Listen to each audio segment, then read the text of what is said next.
Hello, this is Pastor John. Welcome, Pastor. So, tell me about your experience with social media and how do you see it benefiting um, society as a whole? You didn't used to be a thing a long time ago, but now it is. And through your experience with it, what do you see as the benefits and what are the drawbacks? Well, mostly for me, social media is my cell phone. Um, so I don't do much with computers or that, but through the cell phone, I'm able to sometimes get on the internet and certainly do texting and email.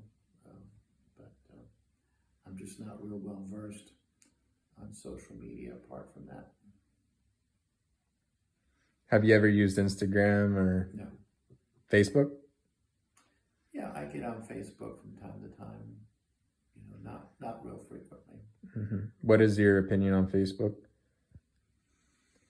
Well, there's a lot of information there that's available for a lot of people. I mean, some of it is, not worth much, and other times there's good information on there. How do you think we should go about social media with the current generation? What do you expect is going to happen down the road with technology? Well, again, I'm just not super familiar with things. I mean, I think there've got to be some boundaries. It'd be nice if people didn't learn how to make a bomb or to kill somebody off of Facebook. It would be good if people weren't able to harass people on Facebook without some consequences. But other than that, I think it needs to be pretty much of a free market economy. Mm-hmm.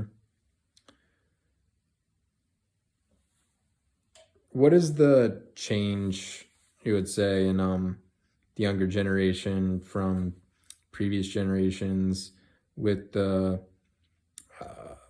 with social media being a big presence in my generation's lives and people that haven't had the same experience like you would have had growing up? I don't know. My daughters are very well versed in social media, and they help me, spot something if there's something of interest that I should look at. I think it's just an available medium. I think, the other thing is there are things that are definitely age appropriate. I mean, there are things that are really for adults and not for young children. And so again, there should be some regulations when it comes to that, and some consequences if people are, doing things that are really wrong. Whether it's abusing kids or trying to kidnap somebody. But overall, I mean, the cat's out of the box, and so people have to make their own decisions as far as to what extent they're going to use it. I didn't grow up with it, so I'm just not super familiar with it. But obviously, it's a very big part of this generation's lives. And we used to have to go to the library and find the books, that related to a particular subject in college. But it's nice to have a lot of information accessible. I'm kind of sportsy, and I like to look up maybe like a baseball player, where they came from and what their stats are. And it is kind of nice that you can Google any question just about on any topic and get some information.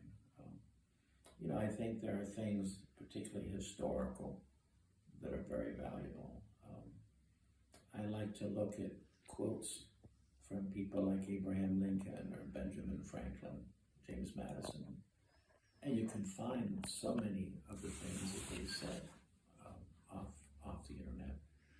So to me, that's really valuable. It's nice to have a couple hundred channels, television channels available at all times. I think there are many more benefits than there are concerns, but obviously there's a limit to what should be taking place. You just don't want to see people damaged. Thank you, Pastor. Okay.